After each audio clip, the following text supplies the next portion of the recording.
Welcome to Draw One Last Breath Horror Podcast. My name's Matt. I'm Butch. I'm Jody Paul. Welcome to episode 190. On this episode, we have been to the cinema to watch The Long Walk, and our movie from the vault is Race with the Devil from 1975. Boy, can't I wait to talk about these movies. How the hell are we doing? Top of the morning. Yeah, well, yeah, Which has good. got man flu, I hear. Yeah, feel great. Okay, shall we get on to what we've been watching this week then? Well, For the benefit of the listeners, Butcher's just put a grandad cap on. He looks like a farmer. that's my new look. They come. Marvel Zombies dropped Wednesday the 23rd on Disney Plus with 4 episodes, little 4-episode mini. Not bad. They're like 30, 40 minutes like long. You'd be surprised where the story sort of takes you, I think. Animation's great. Blood, gore. Fuck, it's really, really good. And they've done a really good job. I can't wait to talk to you boys about it when you watched it. I watched Presents. Ooh. Who What watched did you that? think? Jordy I went to cinema to say that. Yeah. Was that Lucy Liu one? Yeah. And the chap from the American Office. It wasn't what I thought. Obviously, I think, Paul, you noted that. It was a haunting, but not a malevolent force. It was more of a kind of protective force, I suppose. But it was all filmed from the point of view of the presence, which was I suppose made it fairly interesting. But it felt like a Hallmark movie, almost like a TV movie more than anything else. But it was interesting, but it wasn't like any malevolent force, so that made it quite more of a subdued tone, I guess, to it. Yeah, not bad, not bad. I quite liked the way it sort of presented itself. And then I needed a bit of fun, so I watched Ginger Dead Man. There's a whole, like Robert. There's a Right. whole host of these. I mean, the first one was out in 2005. And honestly, it's just Ginger Dead Man. the Ginger Dead Man. The Yeah, Ginger Dead Man. it started off with Gary Busey. Yeah, it started off with Gary Busey. Oh, right. I get it now. The Uh, ginger, right. yeah, Okay. and then he's a bank robber, and then he's holding up a diner, and he gets shot, and then I think there's some witchcraft. His mum comes to a baker, the girl who survived, and he comes as a literal gingerbread man, Are and you tries. sure that you weren't just dosed up on some flu drug? This exists. You Not only just does this you exist, saw this under but your greens. there are 4 or 5 sequels to this as well. Jesus. So yeah, I think that's a hard pass from me. it's very fucking interesting. I sort of yeah, I think that's it for me. Those two are the only apart from Marvel Zombies and finishing up with Alien Earth. So Nice. yeah, Well, I've been quite busy actually. I rewatched Strange Darling with the wife. That was oh, good. Second time watch, so that was quite fun. I went and bought it in the sale, so I now own it, which is cool. I want you guys to go and catch a little movie on, I think it's on Netflix. It's called Irax, so it's Erax. Is this about a little blue goblin thing? Yes. I can't watch that, mate. My child is terrified of the pack shot of it on Oh, Netflix. that's a We shame because skip it. I put it on the other day and it is quite scary, but the puppetry is fucking awesome in it, and it's only like 10 minutes long, 15 minutes long, and it's brilliant. You should definitely go check it out because it's such a laugh. And I could see it being made into a whole film easy. Oh, is it just a shot? I didn't realize it was just a shot. Yeah, it's only a short, it's not very long, but it may be a bit scary, but my son Indy quite liked it. He thought it's quite funny. But definitely go and check it out because it's really funny. Then I went over to Disney and boo Disney, not boo Disney. Watched Jaws 50. Have you guys watched that yet? The Yeah, no, documentary watched on it. Jaws. Yeah. Very good. I mean, there's not a ton of stuff that we didn't know from other documentaries and things, but it's quite nice that they've got all the talking heads back, and it's quite endearing, and it's quite nice to watch it, and it's not very long, so which is good. That was good. I also watched kind of horror. Have you guys ever seen the John Travolta movies Blowout? No, not seen that one. That's pretty cool. I caught that actually because I haven't seen it before. That was on Amazon Prime, I think. It's still on there. And I finished off with watching Dangerous Animals. Finally got around to watching that, the one with Jai Courtney. Is Oh, that I out have that. for free now, or do you pay for No, it? I don't think it is. It's I not. bought that and I still haven't watched it. Any good? I really enjoyed it. It's a bit of fun. Like he just gets to chew up the scenery, and he is the main thing about it. It's very good. I won't spoil anything, but I quite enjoyed it. Would It's got you sort of liken it to Creep? no, Okay. no, I wouldn't say that. Um, but it's good fun. It's got some things we've seen before, maybe, but it's got a lot of other stuff as well. But he's just brilliant as that center character. His performance is really good. So I definitely recommend going and watch that because it's good fun. What about you, Jordy Paul? What you been watching? Not a great deal. I watched Alien Earth. Um, I don't know if that's a discussion for another time, just based on the series. And then the only other thing I watched was on Shudder, a film that I've kind of seen the poster on Shudder, and I thought it looks quite interesting, so I finally watched it. Have you guys watched The Dark and the Wicked? No. All right, it's like a demony possession-y film based on a Southern American farm. And it's all right actually. It's quite a slow burn, but there's some quite nice practical effects in it, and it's not kind of typical kind of back crunching, bone crunching, the typical sort of Exorcist stuff. Yeah, there's a couple of really like tense moments in it, so it's definitely worth a watch. It's not going to blow your brains out, but it's definitely worth a watch. So, but that was me. I haven't really watched a lot. All right, cool. Let's get on to some news. Matt, you got anything? Excuse me. Yes, I have. Yeah. Just to let everyone know, The Walking Dead is coming back with Dead City Season 2, and it's going to be coming out on the Blu-ray and Season 1 and 2 box set. The undead are back, and this time they're not the only ones raising hell in Manhattan, as Walking Dead City returns for a gritty gore-filled journey into the heart of post-apocalyptic New York with fan favorites Jeffrey Dean Morgan and obviously as Negan and Lauren Cohan as Maggie at the helm again. The second season plunges us deeper into the twisted relationship between the battle-worn pair as they navigate a city crawling not just with walkers, but power-hungry enemies, both old and new. So Yeah, that's out on Monday. I haven't watched the first season. I might go back and watch it. I quite fancy watching. Is it the second season that Steve Merchant's in with That's the third one, mate. That's fucking hell. See, they're doing well. They're doing well with So Yeah. many spin-offs. the old spin-offs. Yeah, this I've seen it. I've seen season 1 and 2. And it's the best spin-off of The Walking Dead that's been. What, the Carol and Daryl? No, the Dead City. Dead City. Okay, I'll check it out. Yeah, I don't really like the Daryl Dixon one, mate. But I think it's because I have a bit of a problem with the Daryl Dixon character in general, and it is ludicrous that he's in Europe. But the Dead City one's actually really quite good. Have you ever watched Ozark? Yeah. Yes. You know the crazy woman on the farm in Ozark? Yes. Yeah. She's like the big bad of Dead City, and Interesting. she's really good in it. So yeah, it is good. And obviously Jeffrey Dean Morgan being Negan's always fun to watch. So, but yeah, it's definitely worth a watch. Excellent. Have you boys seen the trailer for VHS Halloween? God damn, yeah. And what did you do? Butch, you popped up at the end of it. Did I? Mate, Brilliant. that trailer looks fucking brilliant. And It how the hell have we gotten away with not having like a Halloween-based VHS for this long? It's like somebody obviously went into a board meeting and went, guys, VHS, Halloween. And they went, give that guy a pay rise because nobody's even done it yet. And it's But probably one of the easiest things to do.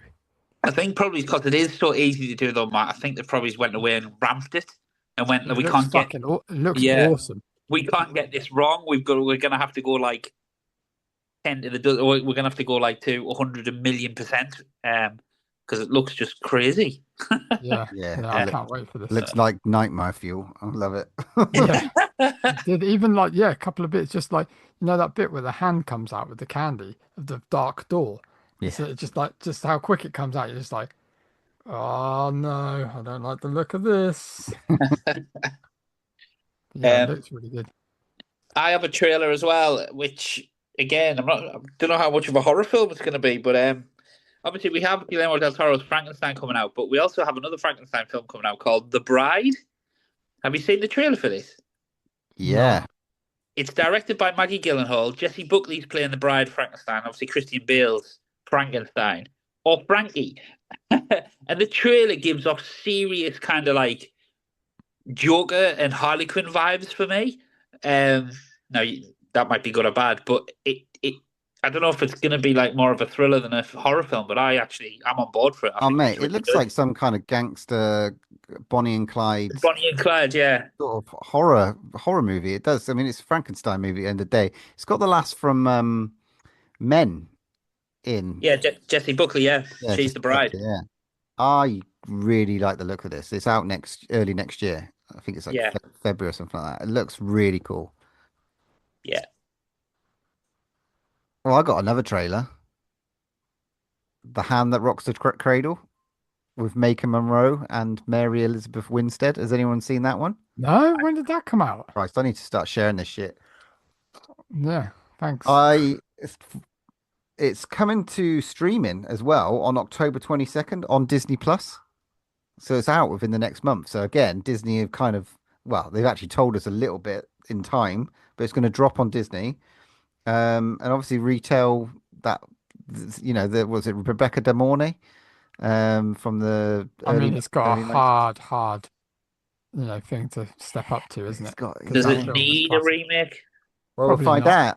Well, Make a Monroe. I'm up. I'm busting to see it. So there we go. Of course you are. I can imagine they'll bring a load of tech into this as well. Nope. I would imagine.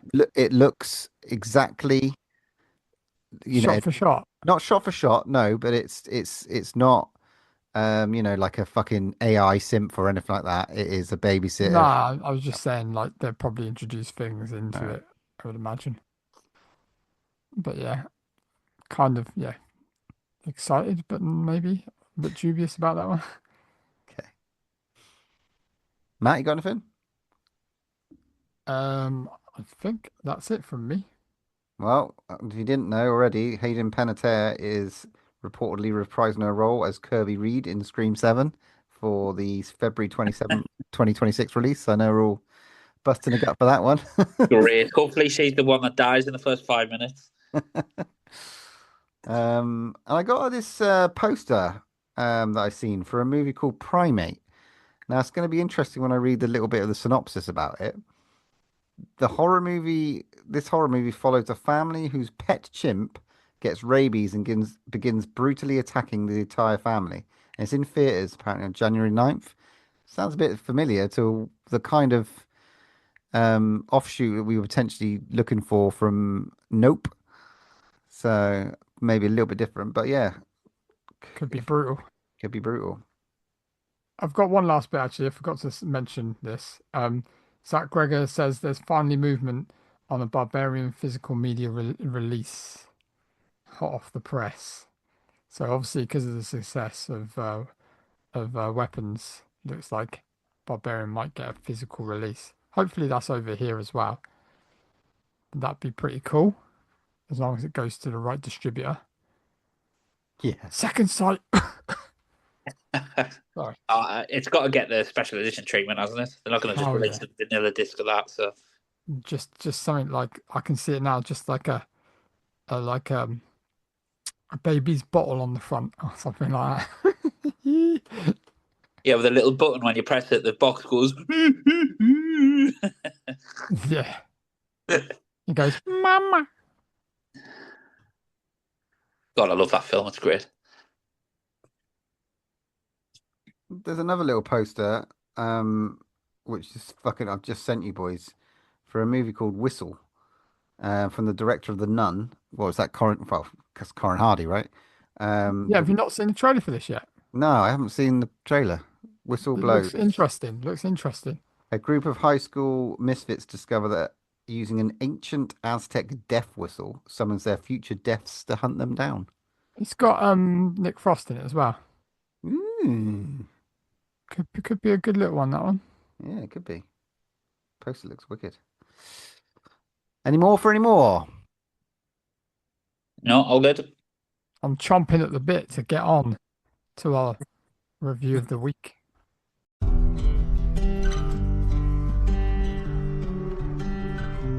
I'm Ray Garrity. You can call me Ray. Prima Breeze. Hank Olson's the name. Walking's my game. I ain't many that are built like me. I'm the last of my kind.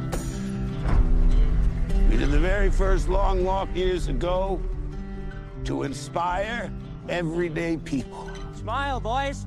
You're on candid camera. Man, you gotta not think about the things out of your control. Think about your plan. Personally, I can't stop thinking about all that money.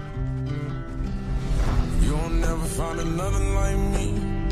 I'm the last of my kind.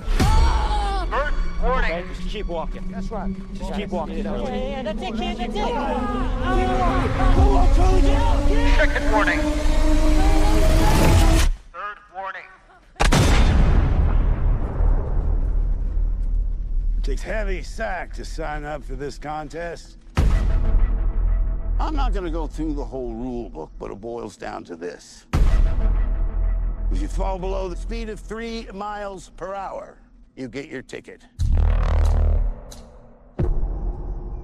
Walk until there's only one of you left. Who's ready to win? Yeah, it took me a while to realize the truth of this.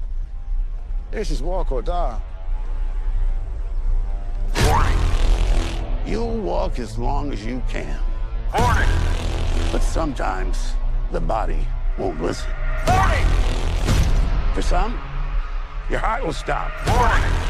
For others, your brain. Warning. And the blood will flow suddenly. Warning.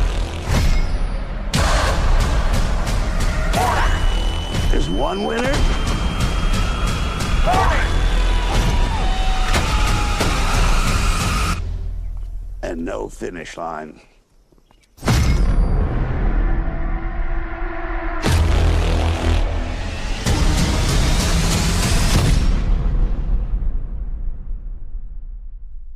This episode's main review is The Long Walk. We follow a group of teenage boys competing in an annual contest known as The Long Walk, in which they must maintain a speed of 3 miles per hour or get their ticket. Starring Mark Hamill, Cooper Hoffman, David Johnson, among a load of other people. Judy Greer, I think's in there. This is a short story from Stephen King's pseudonym Richard Bachman. And in that book there was a few others. I think Lawnmower Man, and was in there one called Rage. What do we think, lads? I absolutely loved this movie. I won't go into it too much because I want us to talk about it properly, but I thought it was brilliant. I mean, I'm a massive fan of the Hunger Games trilogy. I'm a massive fan of films like Stand By Me and things like that. And I think this amalgamates the two very cleverly. And I think the chemistry between the actors was absolutely unbelievable, especially the between Cooper Hoffman and David Johnson. I thought it was fantastic. But I liked it because it gave that violent side of it. Like you could tell it's like very Hunger Gamesy, but with a violent side on it. But I absolutely loved this. Brilliant. Paul? But yeah, I mean, we obviously got a quite a nice little treat at Fry Fest, didn't we? We got to watch the first 20 minutes of it, so it was quite nice, kind of watching the first 20 minutes again. And I kind of going in like from watching that, knew it was a really good film anyway. I mean, I just want to give. I mean, I echo Matt. I've loved it. loved it. I think this is definitely up there, definitely top of one of the top Stephen King adaptations there ever has been. I think the script from J.T. Molnar, who obviously, I love Strange Darling, and Matt mentioned at the top of the podcast, the guy, just give him all the scripts. The way he writes is unbelievable. And I just thought the performances in it, from a young cast as well. I mean, fucking hell. And my thoughts on Alien Romulus, but is it David Johnson? Yeah. He is going places, that guy, man. Like, he is stunning. Like, unbelievable. And obviously, Philip Seymour Hoffman's kid, there's some decent genetics there. But yeah, I thought it was brilliant, guys, from really start to finish. I loved it. Thought it was really, really good. Yeah, I mean, I really, really like this one. We'll get into some deep spoilers in a minute, for this one, but yeah, like last time I saw Cooper Hoffman was in Licorice Pizza, and he absolutely smashed that one. Absolutely loved that movie. Film. Yeah, and then Francis Lawrence, the director, obviously he's come off the back of, he did, I think, three of the. Yeah. Two of the books anyway. He didn't do the first Hunger Games, but he did the last two books and obviously the three movies plus the prequel as well. So he's got this sort of dystopian thing down in terms of shooting and stuff like that. This movie, it's shot beautifully, acted out of the fucking park, and it's just gripping. I mean, the cinema that I was in, half full, there were some shouts and screams and stuff like that, and people squirming in their seats for this one. People were really, really involved in this movie, as was I. I thought it was lovely. Really, really stunning movie about brotherhood. Right, where do we start with this one? Start with the rules. So obviously it's set in an alternative timeline, dystopian kind of future. America's gone to shit, which isn't that far removed from the current truth, I suppose. But it's I think when Stephen King wrote it, it was kind of around Vietnam, wasn't it? And the kind of rebelliousness against Vietnam, and you can kind of draw parallels with this time. But anyway, it's set in kind of, and it's probably set around the 50s, 60s vibe. But I kind of get that. I think it's timeless. I've been thinking about this. It feels like the 50s, but that's because of the way that they're dressed. Right. But then it's got real Hunger Game feels. That's why. It could easily be set in that universe. It doesn't feel old-fashioned because you can say, look, they've got no money, so they are wearing kind of moldy clothes, like. So yeah, the beigeness that you get off their what they're wearing is, like you said, it feels like the 50s because that's that kind of beige like dress. But I just feel that's the poverty. It's weird. It's weird. Well, it's a great thing that you don't kind of, it's not a sticking point. You don't kind of think you're out of time, or you're there. You're not having to spend ages thinking about when, where, how, what. It's great. The way, like you said, the script moves you along really quickly. The lighting, the way it's shot, you're right, Butch. It could be anywhere, so you don't really spend a ton of time. But yeah, so what they've done is they've kind of, they look like they're under military rule. You've got this major who's in charge, and they've kind of set up this tournament, which is they have 50 guys or 150 guys, is it? Out of a lot, they play a lottery, and they join the long walk. And obviously, the long walk is you walk till you can't walk anymore, and the last one standing wins all the money they could ever want and a wish, so that a wish is granted for them. And it's kind of from their thinking, it's a way of kind of showing that America can be great again by giving them hero status and showing that it's a work ethic and all this type of stuff, and then kind of sets them off there. And you have obviously lads from every kind of background going competing again, and off they trot. Just to touch on that as well. The reason why they have it as well, because apparently productivity within wherever they are increases, and that's why they kind of pick at each person from each state, and then obviously can get behind them. Again, very Hunger Games. I know I keep going on about it, but it's completely far from Hunger Games. But yeah, and when it kicks off, it's just so clever. Obviously, we've got to see that first bit twice, but is it Judy Greer? Yeah, plays his mother. absolutely from the get-go. You just do not feel the chemistry like right from the start. You're like, hang on a minute. Normally it takes kind of like an hour to get to know kind of like, your characters and stuff and really relate. But straight from the get-go, I was feeling her performance straight away. The kind of absolute panic and, pride and worry that she was portraying with him and how they were acting together. It was so believable. It's so good. It just shows you get a new actor and an old actor, and she just smashed out of the park. I thought from the very beginning. It's very clever to go straight in with that emotional feel.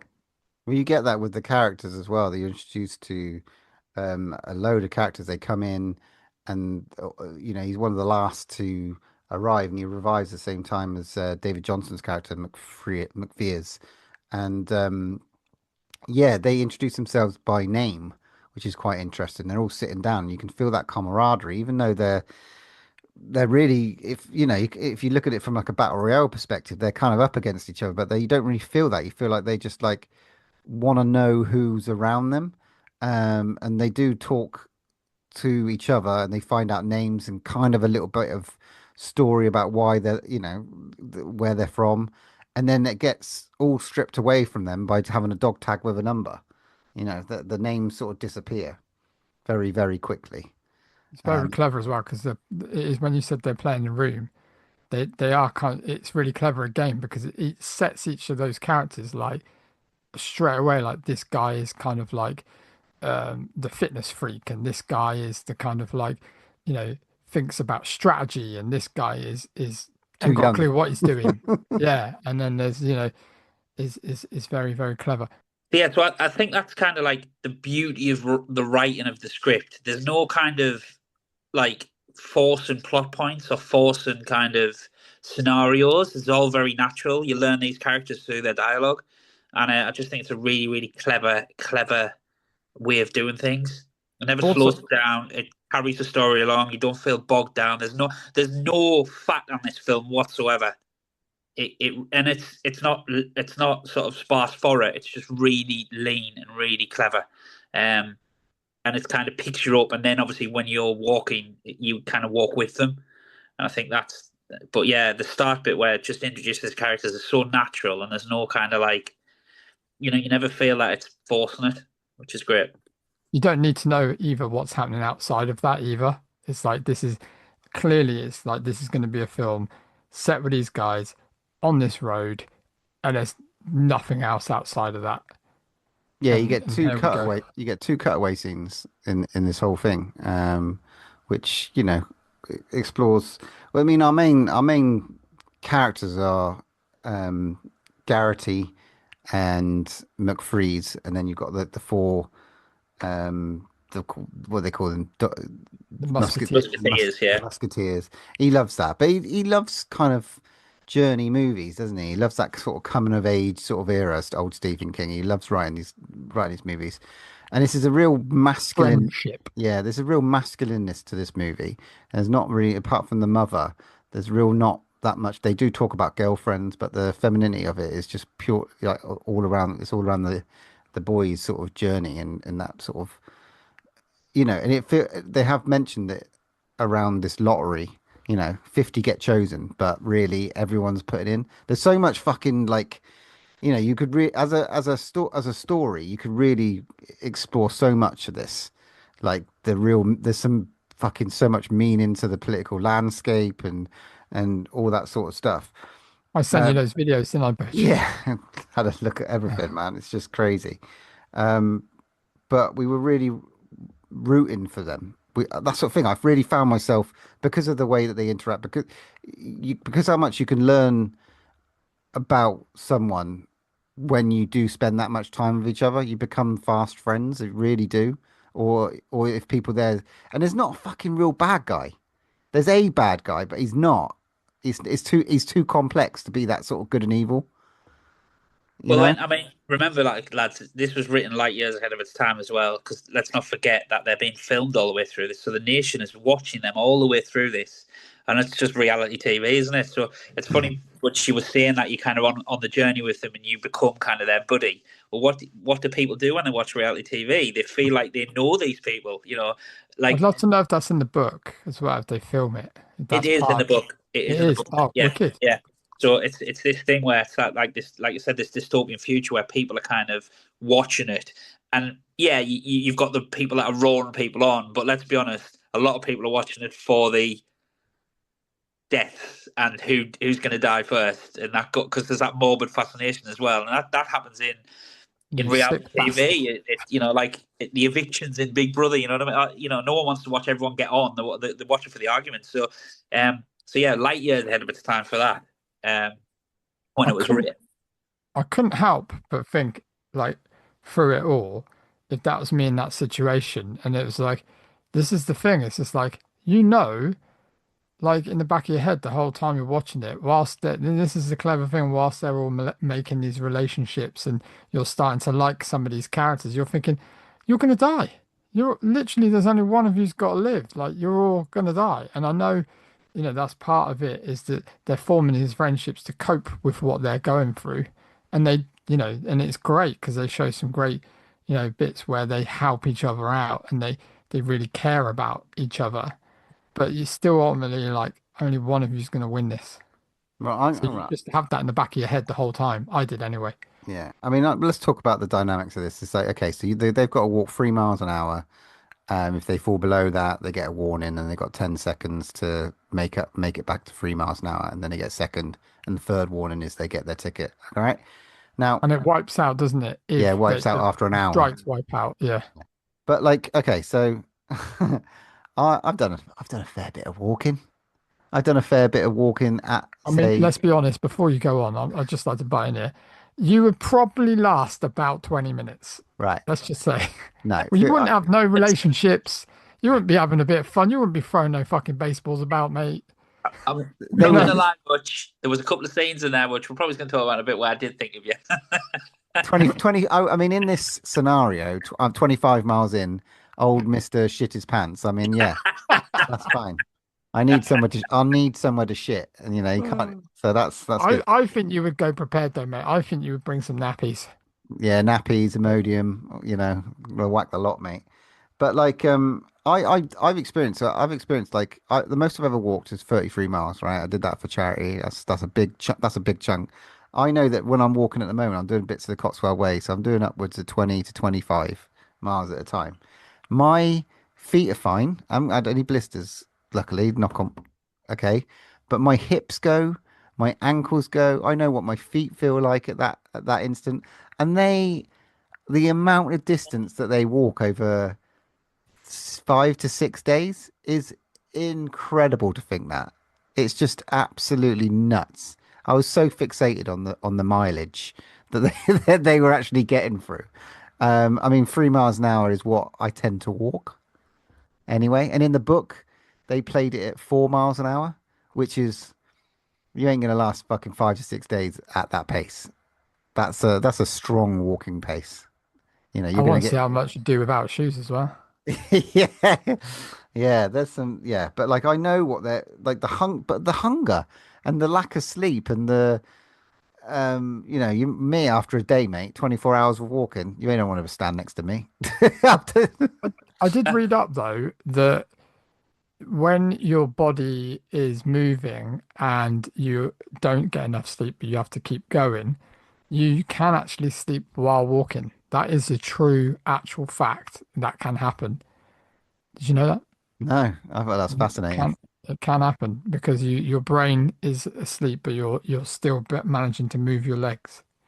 So some of that is quite real. But there's a real Apparently. simplicity to this story, isn't it? It's walk or die, right? And that's pretty much what you've got to work with, which is just absolutely incredible to think about.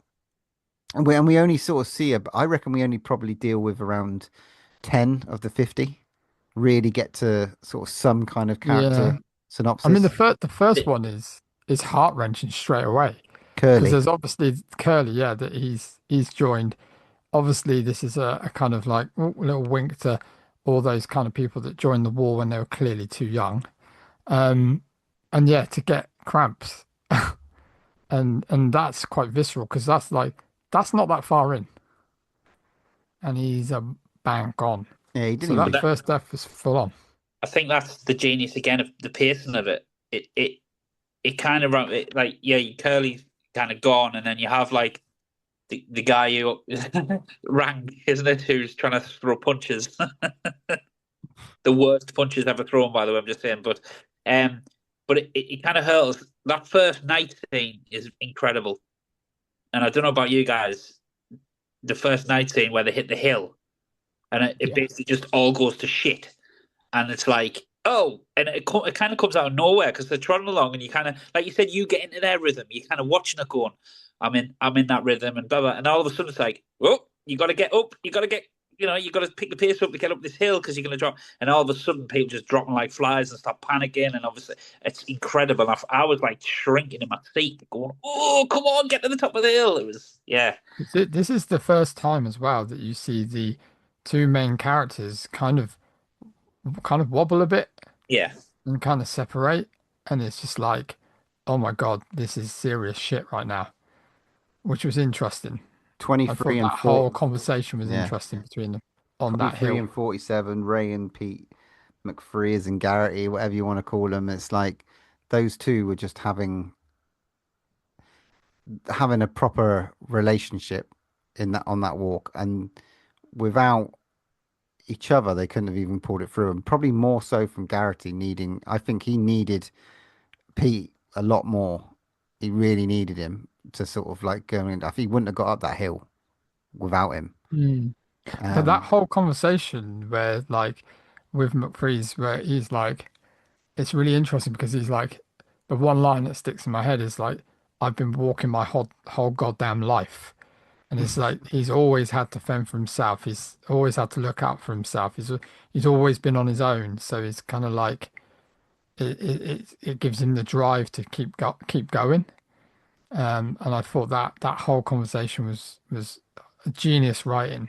Just the way the script writing and yeah, it's to me like looking at that script, that's Oscar worthy kind of shit right there. This is like that whole, it made me feel like Shawshank Redemption. It made me feel like, Green Mile. It really made me feel kind of that kind of epic storytelling movie. It really did hit beats of that. Just, yeah, it really resonated with me because it just brought back memories of really cool films like Stand By Me and The Goonies and all that sort of thing. I think this just does it so well. Yeah, and through the simplicity of dialogue and the facility, simply just breaking down little nuggets every now and again in terms of telling their story to each other. And you've got to talk loads during that time. I think they end up, walking for like 5-6 days non-stop, so they're up and down and they're helping each other when they're asleep.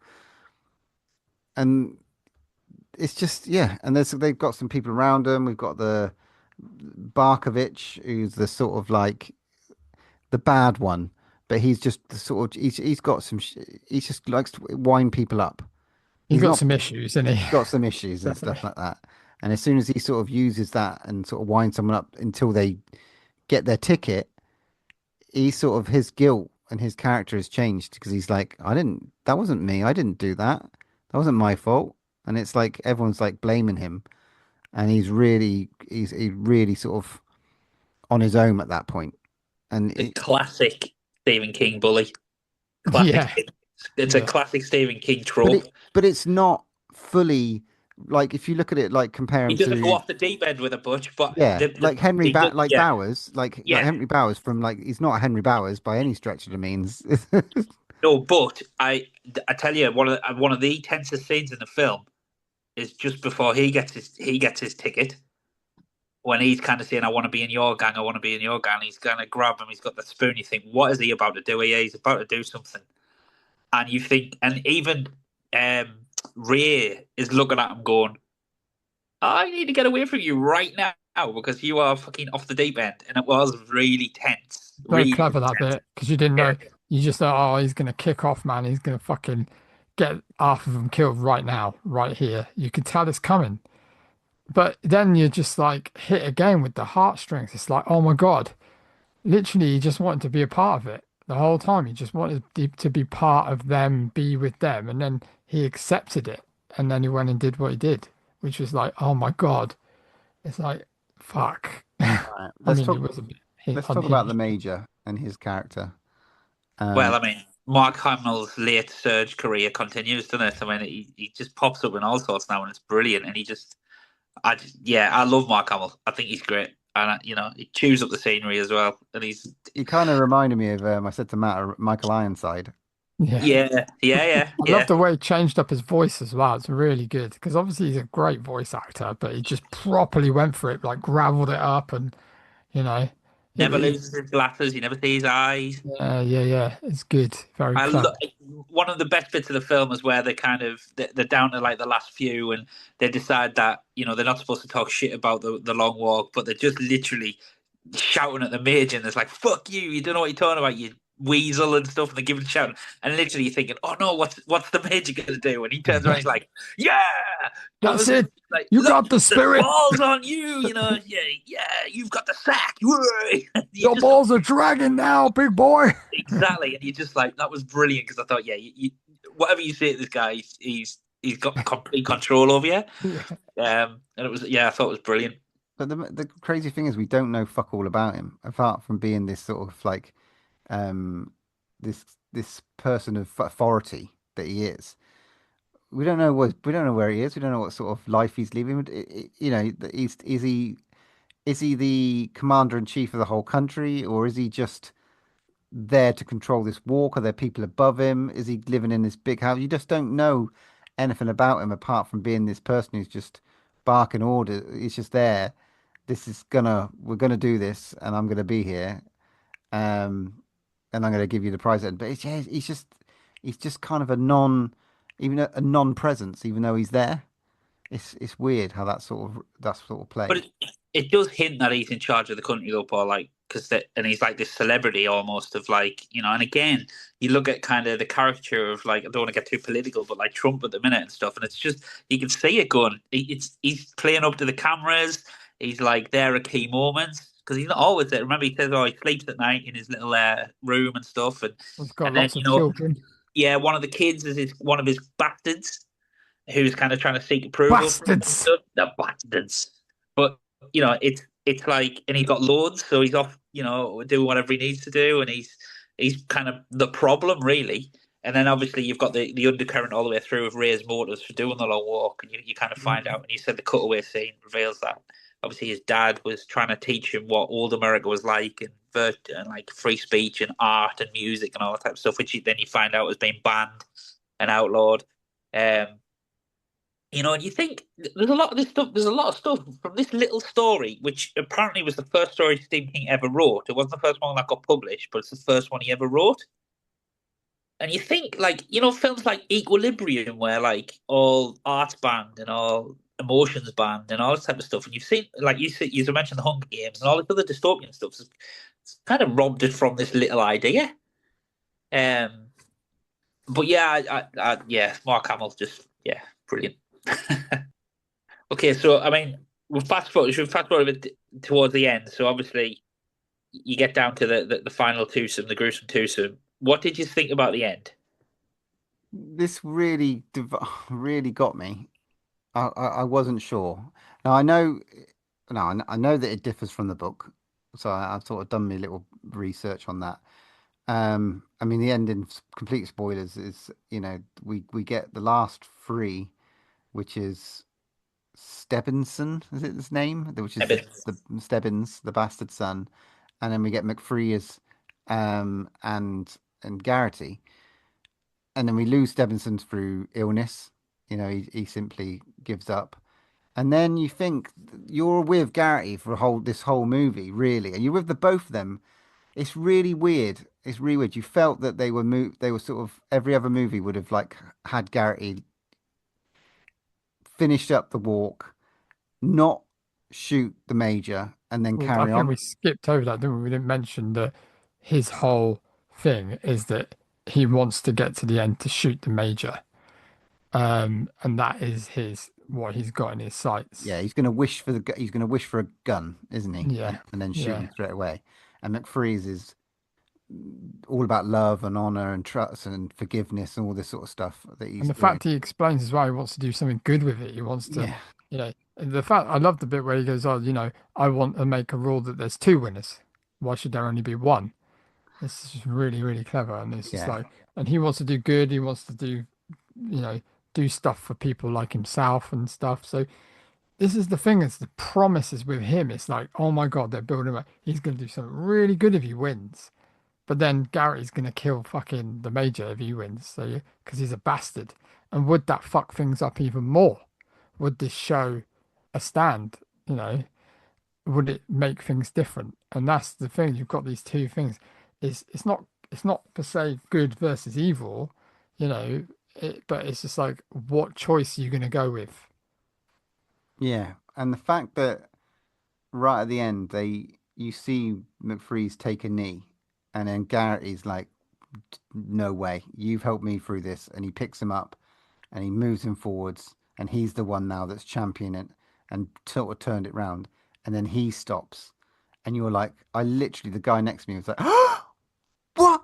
And like literally like proper like was like, whoa, because everyone, I really did, you did really feel it. And I know that in the book it is Garrity that sort of like lives, but in this one I thought the way they changed it, the way they sort of swiveled the character to McFreeze, that he does win, and ultimately he does Garrity's wish, whether this is in his head or whether he's already dead, whether what's going on. There's so much symbolism for the last bit, because he just keeps on walking, and the road's ahead that he's going to keep on walking. So the alluding to the fact that he's probably got the gun and been shot straight away without shooting the Well, Major. it goes Probably. back to what he says, doesn't it? It's like, I've been walking my whole life. Yeah. And it's just like, and I mean, it's up to you to make your own interpretation, I think. Yeah. I mean, if I've made mine up, I think he did shoot him, and I think he just got shot, and that's him just walking off, like, but like Yeah. dead, maybe. Immediately. Well, Apparently, Stephen King loved this ending, absolutely, because they were worried that he was going to be like, well, nah, you can't change it. But apparently, they sent the ending to him, and he was like, I fucking love it. Well, I think that it's like the brotherhood thing, isn't it? Where he's kind of in that moment consuming so much kind of grief for his kind of brother, as he now sees him, who's fallen, that he kind of has to carry out his wish. He doesn't want to, because it's, you know, he preaches through the film about vengeance doesn't solve anything. It's not going to change anything. It's going to make things worse, or it will kind of consume you. So by doing that, he's kind of, and then I mean, I didn't kind of think, oh, he's been shot. I just thought he shot the Major, and now kind of everyone's a bit like, we don't know what to do. But for him, nothing's fucking changed. So that's when he just keeps walking, because it's like, well, actually, now I've kind of, I have sacrificed essentially myself now for my brother, who's just sacrificed himself for me, and now I'm just going to keep going, because I'm going to leave this shithole behind me now. So I kind of thought, well, he's not going to take the money, he's not going to get anything, he's just going to be destined to just be this life that he's always lived, and he's kind of, that's what he gives up essentially. I think, but yeah, there's lots of different ways. Yeah, either way, or wherever you interpret it, I think it is I think on reflection, it is a beautiful ending. And if it had been Garrity, I would have liked it if either way. I think I'd have liked it if Garrity had done it, and then he, but it's just that whole hallucination, sleep deprivation of not really knowing what the fuck, what the hell. It wasn't predictable though, which is what I liked. I didn't know, it didn't, like, it wasn't like, oh well, this is obviously going to happen. It's just like, the raise kind of me a little bit was, when he had the gun with the sights on him. There was a little bit of me just thought, just go now, just stop the film now, and you just go. That would have been annoying. No, but that would have been brilliant. Like, what just happened? The book like that. The book ends with Garrity not realizing that he's finished, and he just continues walking. I think that's yeah, that's correct. Yeah, the book ends, which again is just quite a profound ending, and it's got lots of symbolism and all that lovely good stuff. But it's just a good movie. It's a really, really good movie. It'd be in my top 10 of the year. I just fucking loved it. 100%. Absolutely loved it. Yeah, I can't wait to see what JT Mulner's going to do next. I hope he's going to direct and write stuff because I just think like I said, Wow. Strange Darling, and now this. Hang on. I think Matt's got his next project. Yeah. So yeah, his next project apparently he's got a few things coming in the in the works. So he's got 18 Wheels and a Dozen Roses. The Girl Who Loved Tom Gordon. I don't know. And there's a film called that's a Stephen King. Yeah, and then Is it? Failsafe as well. Oh, I thought he was doing Resident Evil for some reason. The girl, do you know what The Girl Who Loved Tom Gordon's about? No. A girl that loved a man called Tom. It's basically Tom Gordon's a baseball player, and a girl gets lost in the woods, and she has the baseball card of Tom Gordon, and it's basically like a fucking crazy, trippy kind of. The baseball card basically talks to her and stuff, and that could be interesting. I hope if the age is right, get the same lass back from Strange Darling. What? Yeah, that'd be cool. That the good thing is because of this chemistry between Cooper Hoffman and David Johnson, they've become really good friends for it. Obviously, now loads of people are saying this is a kind of twosome that is going to go on, and they're going to do several films together because of their chemistry. People are like, they're amazing. They're going to be like the next kind of, I don't know, Tango and Cash. Yeah, well, yeah. You could say, yeah, Gene Wilder and Richard Pryor. Nick Nolte and Richard Pryor. Eddie Murphy. Eddie Murphy. Danny DeVito, Arnold Schwarzenegger. Jesus Christ. Nice. Gene Kelly and Ginger Rogers. Lovely. Yeah. But I'd watch every film they did together. Well, they have been attached to something. The new A24 film. That's A24 is going to do a Christmas film called Chaperones, and it's about about three guys trying to transport someone across America who's a bit dodgy or something. And I think they've been attached to that already, so together. So lovely, cool. Mate. Awesome, loved it. John Candy and Steve Martin. There you go. Nice. Oh, there's another one.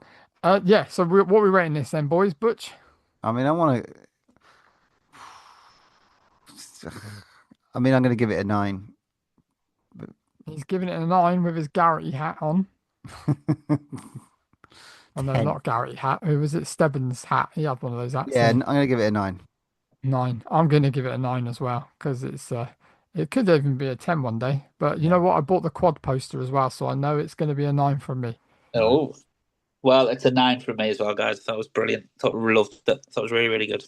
So Cracking job. Next we have VHS Halloween. I believe is out on the 3rd of October. Woo! Spookies.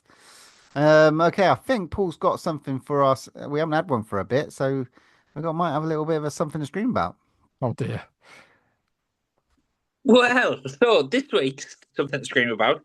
You kind of already touched on it a bit, Matt. So, but I just want to throw it out there. So we're going to have a dystopian game show. Draw One Last Breath Wars, and just have a brief discussion. I'm going to throw out some game shows, and we're going to have a little discussion of out of us three, who do you think would win? So.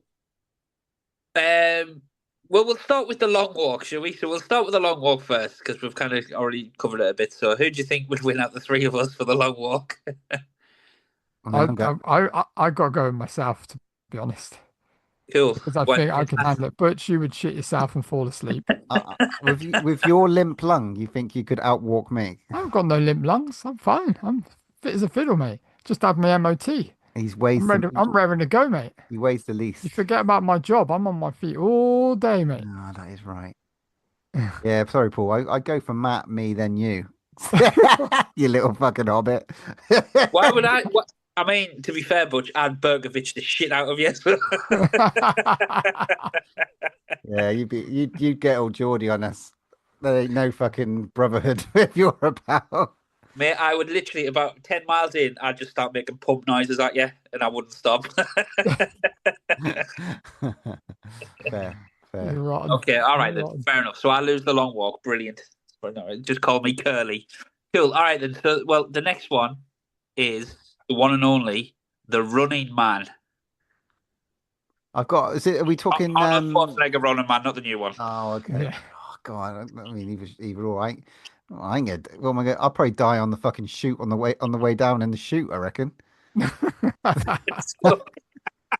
I ain't going up against any of those fucking big bastards. I am dying as coming out of the I chute. wouldn't. I don't think I'd last long either. I mean, it's all about hiding and disguises and all that shit. I can't be bothered with that. I don't know. Maybe we'd all die then. I can't even ice skate. Yeah, my legs would be getting cut off on the ice skate rink. Yeah, maybe we would all be fucked with a running man. Actually. Yeah. Okay, so and the last one, Squid Game. Squid Game. Oh. So musical. I think I could go quite far, but I don't know. It all depends what it is. I mean, that biscuit thing would fucking piss me off. Yeah, I'd fuck the biscuit thing. I'd fuck the biscuit thing up. I'd eat it. I think I could do most of the other things, but yeah, the biscuit thing, I'd just fuck that. Tell you what, it'd be interesting if we all got to the end bit with the glass floors, wouldn't it? That'd be crazy. Yeah, definitely pushes. Yeah. I think, Geordie Paul probably win that, wouldn't you? Because maybe, I don't know, you ain't got much patience. Yeah, I know. I think we'd all fail at that as well. What about another dystopian game show that they haven't done yet? Like, a crazy version of Bullseye. What you throwing at the board? I don't know. Darts with explosives. A crazy big break. There we go. Catchphrase. Yeah. I'd definitely win catchphrase, lads. I love catchphrase. I'm good at that. I think I'll beat you both. The price is wrong, bitch. Yeah, maybe. Well, good job we don't live in a dystopian future quite yet, because I think we'll probably all be fucked. Watch this space. You wait. Mr. Beast gets hold of it. He's already done his Squid Game version. The Long Walk, not with people getting shot, but that's happening. I can see it. Yeah. I really wish we could have went on them treadmills on the cinema. I thought that was a really good idea. I think that would have been really cool. Yeah, there's about 9 cinemas that did that. Like so that was an hour and 48 of going. I could do that. I could have been on the treadmill for that long. I'm happy with that. Yeah. I saw one girl. One girl lasted 5 minutes. She got kicked out. She was not happy. Nice. I respect the fact that they did that. All right, lovely job. Okay, thanks for that, Paul. We can throw it out to the listeners as well. If you've got any views on who you think would last in any of them games, then please drop us a line on social media. We're interested to hear your thoughts. Yeah, on that note, let's move on to our movie from the vault.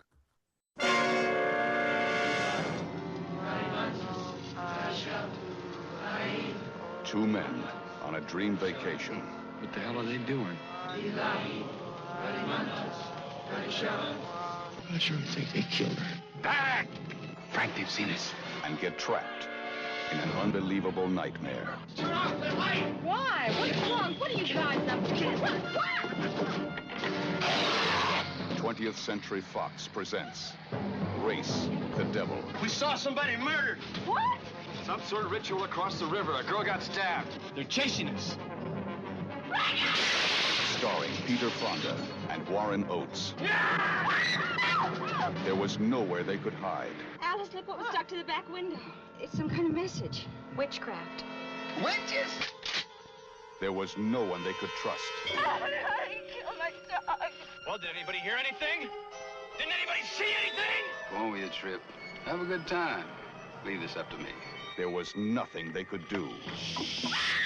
They followed us all the way from Bandera. He's here right now watching us.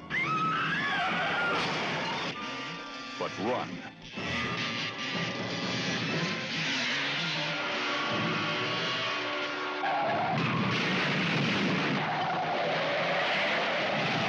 And fight.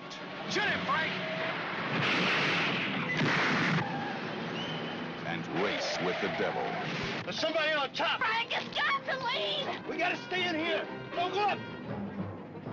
Peter Fonda, Warren Oates, Loretta Swit, Lara Parker. Race with the Devil. When you race with the devil, you'd better be faster than hell. Okay, so this movie from the vault was my pick. And it was 1975's Race with the Devil. This was a first time watch for me. Was it first time watch for you boys? It was. Yep. Excellent. Bit of synopsis for you. Two couples vacationing together in an RV from Texas to Colorado are terrorized after they witness a murder during a satanic ritual. God damn, get my shotgun. What the hell did you think about this? Nice little short one. What 1 hour 37 or something like that? Yeah, possibly the most 70s film I've ever watched. Had a lot of masculinity, let's say. Butch, what do you reckon? I fucking love this, like, a lot. Like, from the poster. I mean... Trailer? Oh my God. Poster, trailer, candlestick maker. I absolutely love this movie. I mean, I know the cultiness of the horror is in the element of the... It's sort of reminding me of just like... I thought I was going to get something like really batshit. You know, what was it? That Death Race 3000 or something stupid like that. But like, you know, it reminded me of... What was it? All Hills Have Eyes. Every which way but loose. Right Turn, Clyde? Yeah, Right Turn, Clyde. Every sort of 70 movie I see, The Deliverance, it was just sort of, it had that lovely film on it. Sweatiness. Yeah, but like... The Hitcher. The Hitcher, exactly what I was thinking. Hitcher, The Hitcher. Yeah. But maybe obviously The Hitcher's kind of fucking another level. Yeah. But still, I gotta remember this is 1975 as well, by the way. Same year as Jaws. So yeah. I loved it. Everything from like the characters. I just thought it was just fucking fun, man. I really did think it was a great ride.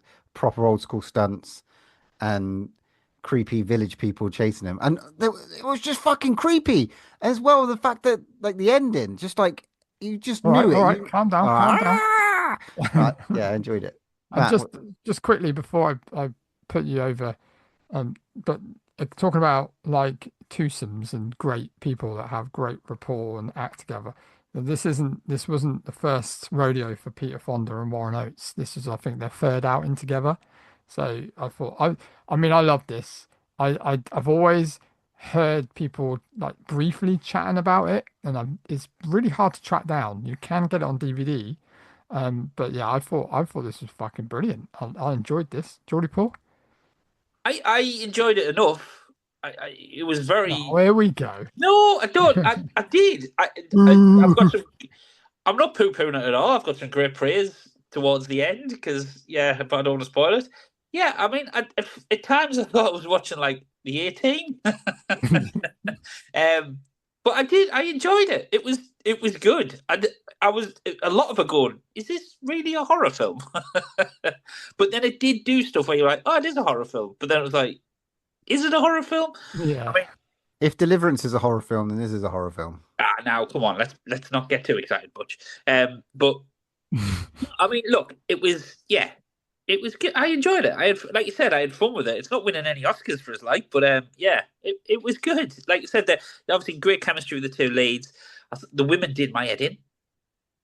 If I'm honest, I'll be honest. They didn't. I mean, typical 70s. Well, they didn't get enough to do. So that's a shame. Stand and scream. Yeah, it was like look a bit pretty in a costume. But it's got, scream. I was struggling to think of any film I've seen with a more visceral snake scene in it. Anaconda. Should we start from the beginning? Yeah. If you're gonna not many movies straight from the get go. Have we seen many movies with dirt bikes, with speedway bikes? Speedway, yeah. That was pretty cool, I thought. Like right from the get-go, we meet the two main characters. One of them's a speedway driver, the other one's retired and been not been racing for 5 years. And they turn up in their beautiful, how much was it? 36 grand RV. RV, nice and cheap. Um, I've got a microwave in there as well. Got Yeah. everything. All mod cons. All they want to do. It's got a radio with 4 channels. Yeah. All they want to do is drive from Texas to Colorado. Yeah. Go skiing. And, unfortunately, they witness a satanic murder along the way. If that's not that's not horror. If that's not horror, you can suck my fucking big hairy. Well, it is, yeah, fair enough. But they kind of deserve it for being dirty pervert bastards. I'll be honest, they're not that far away either. Where the RV is, it's like that. When they were coming along to do the satanic ritual, they kind of could have looked around a little bit. Oh, there's no one here that it would be cool to do it. What about that, sir? Sir, what about that big fuck off RV that's just parked over there?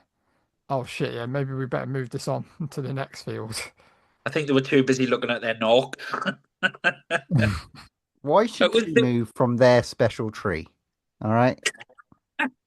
True. The tree was the devil, or a vagina. Grab your binoculars. I mean, it was. They were literally stood there. And when he says, "Oh, look at there's a good chunky one running around," I was like, "What?" Also a couple of grannies as well. Lads. But if you're going to race with the devil, you've got to be fast as hell in an RV. There was some with the longest running through the river scene I've ever seen in my life. I know. They like to try and catch up with the RV. It did get a bit Temple of Doom, that bit. Yeah. It was like with the little capes on. Yeah. They've still got the hoods on running along. Yeah. Bare-chested. I don't think you see it enough in January. I don't see enough RV movies. We could do a whole thing with RV. We got the Hills of Eyes. Yeah. Pool. Of Eyes 2. More RV movies, I think. Fucking hell. They're great. I want to hire an RV to go. I'd love to do that. It'd be well cool. I'm going to be 100% honest though, guys. I was disappointed because it sets you up at the start with a bit of speedway. And I thought, oh, you're going to get some I thought there was going to be like a crazy, like in Demons in the cinema where he gets on that bike and just starts running. I thought it was going to be like, oh, he's going to get a speedway on and he's going to be like, knocking Satanists out left, right, and centre. Didn't get that. So I was kind of disappointed. Yeah, man. I mean, this was good fun. Lots of cool motorbikes, lots of cool old school stunts in it. Like you said, the relationships between the two main characters, I think, were fantastic. I liked the satanicness. I love that little scene with the creepy blood torture, whatever the fuck they were doing, all nuddy. I love that little bit of banter. I'm all for this. Get me an RV, like I said. Let's fucking do it. But kind of then go into kind of like Village of the Damned, don't they? It's like you go into the town and you've got like all the crazy, like you can blatantly tell they're all in on it. Yeah, I mean when they go to that, basically, obviously they stop to get the truck looked at and stuff, and you've got old Toothless pops out, going, "Oh, what have you been up to?" And he's just like really sinister, and you just know that he's obviously in it.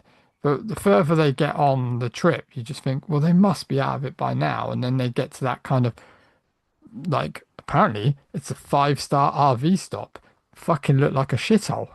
I was like, oh, look at the pool. Really? It's like full of little shits. It's full. Yeah, they were. Should we go for a swim? Yeah, they've obviously got to this fucking RV park away from the vicious snake attack that's happened to them, and they're all like shaken up and everything, and they're all like, oh, and then the first thing they do is, should we go for a swim? I think the snake attack was after that. Oh, was it after it, was it? Yeah. Yeah, it was because they. Oh, sorry. After they left the creepy. First, they had what Vic. I don't know what their names were. Oh, Vic and Barbara from next door. Just I'll just pop in on your fucking house. A bit of RV envy. Yeah. We've got wood. Well, we've got plastic. Wow, wood. Yeah, plastic's easy to clean. But oh yeah, but we do have to treat the wood once a week.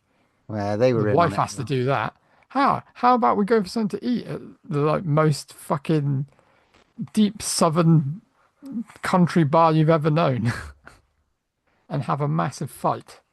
Classic bar fight scene has to be done. I think that was like, their version of like shoving a bit of nudity into a 80s slasher. This is like, whoa, we're in the Midwest here. We need a bar fight.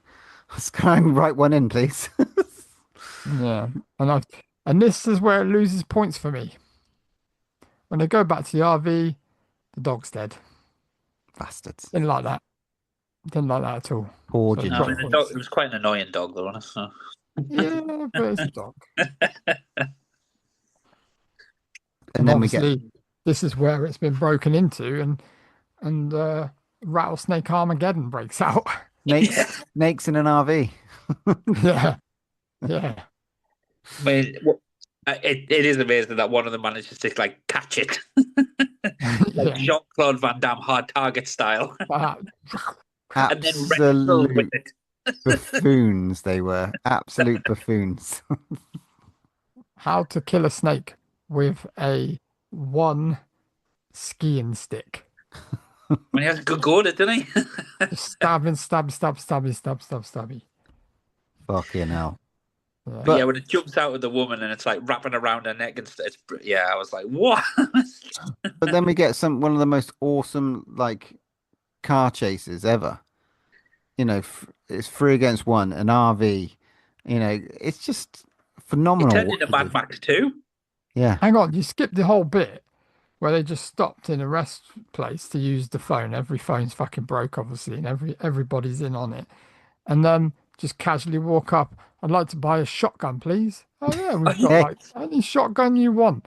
Like and then like not only that, when I can't remember which character it is, but one of the I think it was Roger comes to inspect the pump action shotgun, and what does he do? Looks down the barrel of it, and he's like, "Oh yeah, that's a nice one." Literally looking down the barrel of a shotgun. I love it though. The only time the lasses get to drive are when the men are loading their guns. Yeah, you drive, and you just like, yeah, it's like, oh my god, what he's expecting to happen now, and then I love it. There was an element of like the Truman Show about it. So they kept like driving down the road. I was like, oh, there's been an accident and a detour. Like, no, there hasn't been. Best bit is when they see the school bus and he's like, schools aren't open on Sundays. Then he kills fucking half the kids. It's just like you can't get away from us. Like the and whole then Toothless turns up again. Just to hang on the side of the fucking like RV. What's he think he's gonna do? There's some great stunt work there. Some lovely stuff. The worst people in the world they've hired to try all the satanic people. They're not very good at their job, I've got to say. We have an exploding car for no reason that goes off a bridge and explodes instantly as soon as it leaves the bridge. Pouring stuff down that little thing at the top of the RV while she's like doing it up like that. You couldn't even take a plastic fascia off the top. Watch out for that bridge. But like after all this shit, right? All this stuff that they've been through, why the fuck would you go down another dirt road? Well, they do explain that though, don't they? Because they haven't got any headlights left. So he's like, rather than drive in the dark, they have to park up at night. And yeah, but I love it how it just becomes. There's no kind of like, it almost like today didn't happen, yesterday didn't happen. It's like, all right, let's have a couple of drinks. Yeah, way. And then she's like, we've got no food. He's like, doesn't matter, we're gonna get shit faced. Get the martinis out. Yeah, we're gonna drink so much we don't need food. I did love the fact that all they did was fucking drink those two blokes, wasn't it? The whole fucking film. And I reckon they're probably doing that in real life. I think those drinks were probably real. And I was thinking, hang on, you're all getting fucking pissed up and you've all got to drive this RV. Like they're driving the whole time. They're fucking knocking back martinis and fucking It was the 70s, man. margaritas. It's just like, How much did you know, influence for like Hot Fuzz was in this right at the end there? yeah, For the greater good. for the greater good. I mean, the end is. I was quite impressed with the end. I didn't think Yeah, they I were going to was do as that. well. I thought, oh, that's a good ending. That's a good ending. The old stop motion ending, always great. Bit of slow-mo. I do I like love the they're all sat fire. down just about to drink, and then all of a sudden it's like, oh, and then the tree bursts on fire, and I was like, brilliant. The only thing that made it slightly better would have made it slightly better is when the fire went on. It would have been like the like the pentagram or something.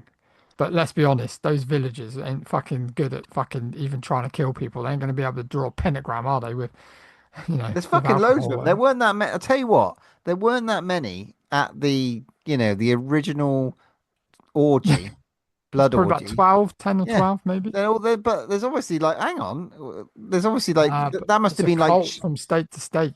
The whole county was like in on it. Yeah. Well, it's like that was Tuesday's blood orgy. They're like, hang on, let's get in touch with the rest of the group. But it's actually the sister neighbouring cult. Can you sort them out? But They're on a WhatsApp group together. What are you on about? exactly. Oh, they've gone past our line. Can you get them? All right, fucking hell. And, Not a game, by the way, man. no phones work, so God knows how they did it. That's 2 years now. But the hilariousness of it is really they go to all this trouble, right, to catch these people when they could just let them go. No one's going to believe them. Yeah, and how many people they lost along the way. Yeah. It was just like, was it really worth it? They could have Was it worth it? The fucking sheriff was in on it. They could have binned them off at the start. Yeah, I know. The thing was, Made it look like an accident. Like, well, who's going to work in the the garage now? He's just been kicked off a bridge. Yeah. We've lost Toothless from the garage. We've lost one of our deputies. We've lost Barbara down the road that peels potatoes. Fucking hell, she had a lot of fucking potatoes to peel, I can tell you. Yeah. But that's the thing, and there was no context to why they were so desperate to keep her under wrap. It's just like there was no like, What I did like is that it's very clever because they don't focus on any of the characters on the other side at all. You don't have to give rhyme or reason. They are just hunting them down, and you don't know who's in or who is. And by the end, when they see the construction workers, they're like, and you think, are they going to be on it as well? And oh no, they're all right. Actually, they're okay. And it does have you guessing, so it's very clever. And I like the fact it doesn't focus on the bad side at all, which is very clever. But yeah, crazy film. Loads and loads of fun. Matt, come on. Yeah. Give us some Matt's facts. I'll give you some Matt's facts then. There wasn't a great deal, on this one. I had to dig a little bit deeper for this one. Clay Tanner plays the Motor Lodge Satanist. In Rosemary's Baby, he played the devil himself. Oh, that's a good one. This was the third and final collaboration between Peter Fonda and Warren Oates following The Hired Hand from 1971 and 92 in the Shade from 1975. The chase scene involving the motorhome and its various stages of worsening damage were actually used as stock footage for an episode of the television series The Fall Guy in 1981. Well, I said 18, I wasn't that far away. Yeah, not that far away. Director Jack Starrett claims he hired real-life Satanists as cult member extras. Quite interesting. Probably a bit unnecessary. Yeah, likes this work. Now this is a bit crazy, whether it's true or not. The dog seen hanging from the door was a real living dog, not a dummy. It was drugged prior to it being hung on the door and was completely unharmed while filming. Apart from the drugs, yeah. Yeah. Apart from now, it's in AA meetings every week. The body count of this, I think there's more. I think they've got this wrong. But the body count is 9 humans, 2 dogs, and 2 rattlesnakes. Rest in peace, rattlesnakes. R.I.P. Yeah. I'm interested in this director because this was fucking great. So he did The First Blood, right? Did you Rambo First Blood? Yeah, but he was Rambo, yeah. He was the act. He acted in it. Oh, A little bit different. A little bit different. But yeah, he's done this movie called A Small Town in Texas, which just sounds pretty good. A crooked sheriff, small southern town, frames an ex-convict in a drug bust and takes his girlfriend. You know. You've got that's raw pretty and standard. violent. He likes his motorbikes because there's one called Raw and Violent. And that looks good. I liked it. It's good fun. I'd like to see more of this sort of movie. I think I might end up going watching Hitcher this weekend. Oh, you fucking never guess what as well. The director was in an episode of The A-Team Well, there you go. in 1986. There you go. And Knight Rider. The Holy Trinity. He's in them all. Hill Street Blues. If only he was in like Airwolf and what was the other one? Street Hawk. I'm having a look. No, it doesn't look like he was. No, And in Baywatch, was he? No, Knight Rider, A-Team. Yeah. And he's in a couple of Rambo films. Interesting. Nice. And he's in Grizzly 2. Well, there you go. But yeah, I loved this one. I thought it was great fun. I thought it was a good pick. Yeah, it was, Matt. Really good pick. Well done. There you go. What you rating this then? Geordie Paul, let's go with the Debbie Downer first. This reputation I've got as a Debbie Downer, I'm going to give it a 2, and I want to get. I'm going to give it a 6. Oh, it was getting a 5 until the end, and I really liked the ending. I quite like the bleak ending, so 6. Yeah, I love this sort of movie. You kind of give it anyway. I give it a 6, an 8, which is above average. An 8. An 8. I love this sort of movie, man. This is fucking great. I'm singing from the same hymn sheet, mate. I'm giving this an 8 as well. Well, you obviously haven't converted me too much. Oh, this was great. I thought it was brilliant. It's something a bit fresh and different from the set 1975 as well. I want that poster, a Film Moot poster, on my wall. Mate, it's fucking gorgeous, man. Yeah. I really love this one. It's good fun, man. Well done, Matt. It's a manly film. Yeah. Just quickly before we wrap up, how fucking cool would it be to do a fucking remake though? 100% agree. Oh my God, you could get some really good actors. Maybe get the ladies to do some more as well. Yeah, they could get on the bikes. Yeah, you could do some, but like proper, like, you know, like there could be a scene where they have the bike and it just shreds some guy's head off or something. Yeah. With a back wheel, like. Which like duo. Get Joe Bigos to do it. Oh my God. Which duo could you see? Oh, I don't know. Ryan Gosling and Russell Crowe. Don't say Dave Bautista. Dave Bautista and The Rock. Steve Martin. Right. Well, I'm going to get you my pick now from the, Here we go. Oh, here we go. It feels like it's been ages. So, warm my little hands up on this one. 80s, think Little Monsters, little toys, maybe. It's on Shudder. You're going to be watching a movie that I watched so many times as a kid. It's called Demonic Toys. Oh, I thought you were going to pick Debbie Does Dallas. Oh, I'm not even going to read the synopsis. You don't need it. It's toys in a warehouse. Blind. Toys in a warehouse. Well, I've never seen it, so I can't wait. It's on Shudder as well, so I've done you a fucking solid here. Enjoy. I haven't seen it since I was like a kid. This was like a kid movie, so I've not watched this one. I own it, and it's really weird. I own it. I do have a DVD in it, which I just got out of nostalgia. So, yeah. Let's see if it stands the test of time. There is. Oh, I want to save this fact. There is ties to the Puppet Master series. That's all I'll say. Enjoy. There we go. Why, thank you. Well, there you go. That was episode 190. Hope you enjoyed that conversation on the long walk and the race with the devil. Moving on to next episode, 191. We're going to Shudder to watch the latest VHS movie, VHS Halloween. We'll be back with a movie that I picked, The Lovely Demonic Toys. When there's no more room in hell, here's another podcast. I am the devil, and I am here to do the devil's work. You can follow us on Twitter @DrawOneLast, Instagram @DrawOneLastBreath, or pop us an email at drawnelastbreathpod@hotmail.com.